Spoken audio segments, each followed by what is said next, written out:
الحمد لله على إحسانه، والشكر له على توفيقه وامتنانه، وأشهد أن لا إله إلا الله وحده لا شريك له تعظيما لشأنه، وأشهد أن محمدا عبده ورسوله الداعي إلى رضوانه، صلى الله وسلم وبارك عليه وعلى آله وصحبه البررة المتقين الذين جاهدوا في الله حق جهاده.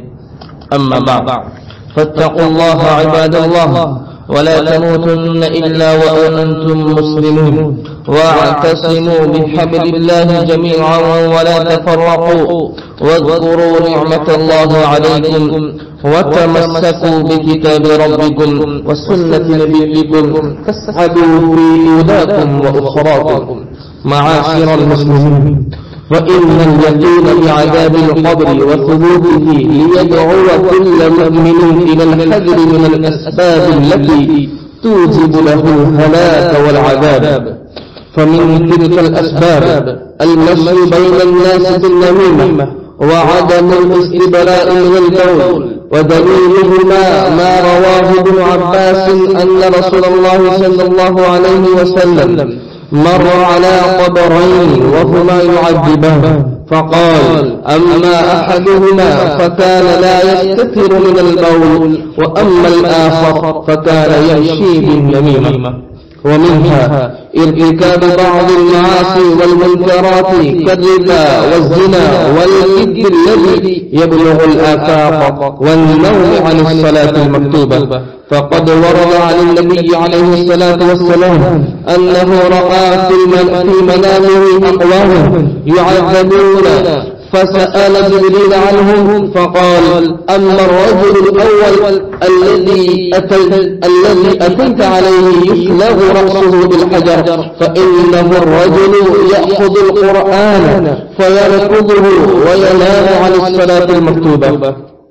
وأما الرجل الذي أتيت عليه يشرشر شدقه إلى قفاه ومنخره إلى قفاه وعينه إلى قفاه، فإنه الرجل يغدو من بيته فيكذب الكذبة تبلغ الآفاق. وأما الرجال والنساء العراة الذين في مثل بناء التنور فإنهم الزناة والزواني. وأما الرجل الذي أتيت عليه يسبح في النهر ويلقم الحجر فإنه آكل الربا.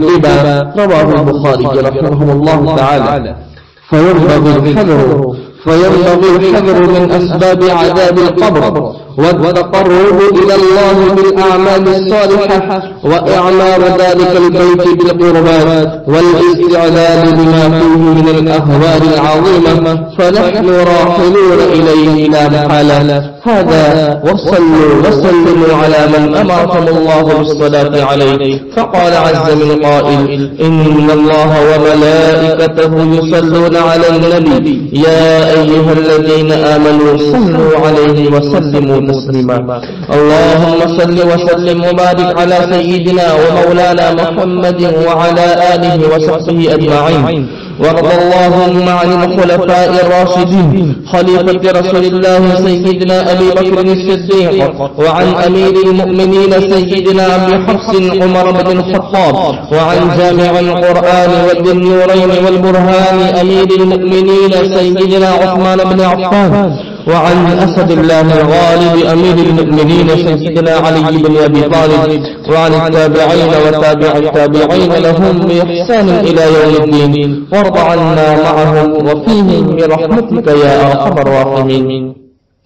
اللهم احفظنا من كيد أعدائك أعداء الدين يا رب العالمين، ووفقنا لما تحب وترضى، واجعل آخرتنا خيرا من الأولى.